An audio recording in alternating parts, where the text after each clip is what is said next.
pada tingkat perguruan tinggi, terutama di Indonesia, itu ada mata kuliah namanya filsafat ilmu. Filsafat ilmu itu beda dengan ilmu filsafat. Kalau ilmu filsafat itu ya seperti ilmu ilmu biologi, matematika, dan seterusnya. Itu ya. Kalau filsafat ilmu dilihat dari segi bahasanya saja, itu filsafat ilmu. Kalau ilmu bahasa Arab ya, ini namanya mudhof dan mudhof ilaih, namanya filsafatnya ilmu atau filsafat ilmu.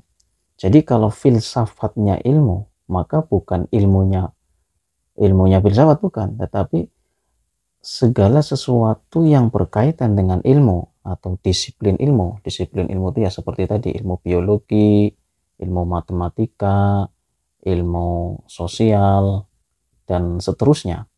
Ini adalah disiplin ilmu. Jadi kalau bicara tentang filsafat ilmu, berarti adalah filsafatnya ilmu biologi, filsafatnya ilmu matematika, filsafatnya dalam ilmu sosial. Jadi beda kalau filsafat ilmu dengan ilmu filsafat. Nah, realita yang terjadi di lapangan itu banyak para ilmuwan atau dosen lah ya, atau dalam beberapa buku ya, itu dalam buku filsafat terutama, cara penyampaian materinya itu bukan filsafat ilmu tapi ilmu filsafat. Jadi mendefinisikan secara dalam tentang filsafat itu apa, ya pendefinisiannya itu layaknya bagaimana mendefinisikan ilmu biologi itu apa, ilmu matematika itu apa, ilmu sosial itu apa. Ya sebagai tingkat dasar nggak apa-apa masalah itu ya, artinya mengenalkan diri tentang filsafat itu apa. Tetapi dalam pengajaran filsafat ilmu bukan hanya itu yang diajarkan. Tidak hanya sekedar menerangkan filsafat itu apa, tetapi yang lebih jauh itu adalah bagaimana cara berpikir filsafat di dalam disiplin-disiplin ilmu yang ada. Misalkan biologi ya. Biologi itu kan yang mengajarkan tentang makhluk hidup ya. Misalkan apa? Proses pertumbuhan manusia, proses kehidupan manusia berangkat dari sel ovum ya, sel telur ya, yang bertemu dengan yang ditemukan dengan namanya itu apa, sperma ya, sperma. Jadi ribuan sperma atau jutaan itu berlomba menyerbu sel telur. Siapa yang menang, maka dia yang akan dilahirkan. Misalkan satu ini ya, hanya satu dari sekian ribu. Nah, secara filosofis manusia itu terlahir berangkat dari kompetisi. Nah, ini kan ya. Jadi kajian-kajian yang seperti ini yang mestinya diajarkan di dalam filsafat ilmu. Jadi filsafat ilmu biologi.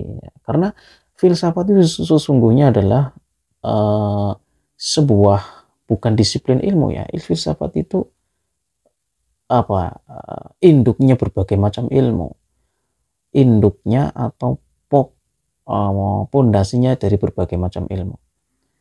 Jadi kalau disiplin ilmu seperti ilmu biologi, ilmu matematika, ilmu sosial ya, jadi ilmu filsafat pun ya, kalau ilmu filsafat ini dijadikan sebagai disiplin ilmu, maka jelas ini akan berbeda antara ilmu filsafat dengan filsafat ilmu ya. Di beberapa perguruan tinggi itu ada mata kuliah filsafat ilmu, bukan ilmu filsafat.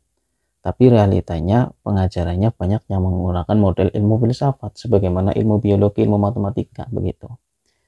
Ya, kembali lagi ke analogi atau gambaran ilmu biologi ya. Jadi dalam kalau seorang guru biologi mengetahui tentang paradigma filsafat ilmu itu, maka ketika mengajarkan biologi ini tidak hanya sebatas menjelaskan tentang perkembangan atau pertumbuhan manusia ya, masa apa dilahirkannya manusia, tetapi ada nilai-nilai filosofisnya di situ, ada nilai-nilai filsafat di situ dalam mengajarkan ilmu biologi. Misalkan matematika ya, dari sekian jumlah bilangan 1 sampai berapapun ya, tak terhingga, itu ternyata ada satu angka yang ketika angka apapun dibagi dengan angka itu, maka tidak ada hasilnya, tidak bisa terjangkau, yaitu nol ya. Bila bilangan berapapun ketika dibagi dengan nol, maka hasilnya ya tidak terhingga, ya, tidak bisa dihitung. Nah, ini adalah secara filosofis bahwa disiplin ilmu ternyata juga memiliki kelemahan, kelemahan yang tidak bisa dijangkau oleh ilmu pengetahuan itu sendiri, oleh ilmu matematika itu sendiri. Artinya, di balik semua ilmu ini itu ada satu zat yang maha kuasa, yang mampu mengelabui pada hal itu, yaitu Allah Subhanahu wa taala, Tuhan yang Maha Esa. Nah, di sini ketika kita mengkaji tentang filsafat ilmu, hendaknya nantinya akan diterapkan pada berbagai macam disiplin ilmu yang ada. Jadi kesannya itu filosofisnya ilmu sosial bagaimana. Jadi dengan seperti itu, sungguhnya belajar filsafat ilmu itu, maka akan menjadikan orang itu semakin lebih bijak. Nah, inilah pentingnya kita mengkaji tentang filsafat ilmu dan mengetahui bahwa filsafat ilmu itu apa begitu. Jangan-jangan ketika kita tidak mengetahui tentang filsafat ilmu, artinya kita mengajar tentang ilmu filsafat hanya sebatas filsafat adalah begitu ya, ilmu adalah dan seterusnya, masih sebatas tekstual, belum menyentuh pada masing-masing disiplin ilmu nanti yang akan menjadi kajian disiplin, kajian sistematis, maka seperti tidak ada faedahnya ketika mengkaji tentang berbagai macam disiplin ilmu tanpa didasari dengan filsafat ilmu ini, ya. Maka dari para ilmuwan dahulu, ya, ini saya ada di buku ini ya, filsafat pengetahuan. Nah, di beberapa perguruan tinggi itu nama mata kuliahnya bukan nama filsafat ilmu, tapi sudah berganti menjadi filsafat pengetahuan. Nah, ini apa filosofisnya ya, nanti akan saya sampaikan juga ini suatu saat nanti. Jadi filsafat ilmu dulu itu orang ilmuwan itu kalau memiliki banyak ilmu ya, kalau dia itu ilmuwan, pasti dia juga filosofis ya, filosofis. Begitu juga ketika ada seorang filosof, misalkan ya Ibnu Sina, Ibnu Rus, Al-Ghazali dan sebagainya. Kalau mereka cara pandangnya berfilsafat, dianggap sebagai seorang filosofis muslim misalkan, maka dia pasti itu juga berilmu. Artinya punya banyak ilmu, maksudnya punya pengetahuan tentang berbagai macam disiplin ilmu. Sehingga ini sebenarnya dulu filsafat ilmu itu ya menyatu pada masing-masing disiplin ilmu ini. Ya, ketika sudah menyatu, yaitu tadi, maka filsafat itu adalah mengajak kita untuk menjadi orang yang baik, yang bijaksana. Ketika sudah mengkaji tentang filsafat ilmu, maka saya yakin itu tidak ada lagi ya perpecahan yang sampai menimbulkan anarkis, sampai menimbulkan pembantaian, pembunuhan, kekejaman dan lain sebagainya. Saya yakin itu tidak ada, karena mereka itu mengkajinya berdasarkan nilai-nilai filsafat, nilai-nilai filosofis begitu. Maka penting guru-guru, terutama ya guru-guru di SMA, Alia atau yang sederajat itu, ketika mengajarkan tentang disiplin ilmunya sesuai keahliannya, ya harus mengimplementasikan nilai-nilai filosofis di dalam masing-masing disiplin ilmu itu. Maka di buku ini juga ya, itu menganjurkan bahwa seharusnya filsafat ilmu itu jangan diajarkan pada tingkat perguruan tinggi, justru mulai diajarkan sejak dia itu masih SMA, karena disitulah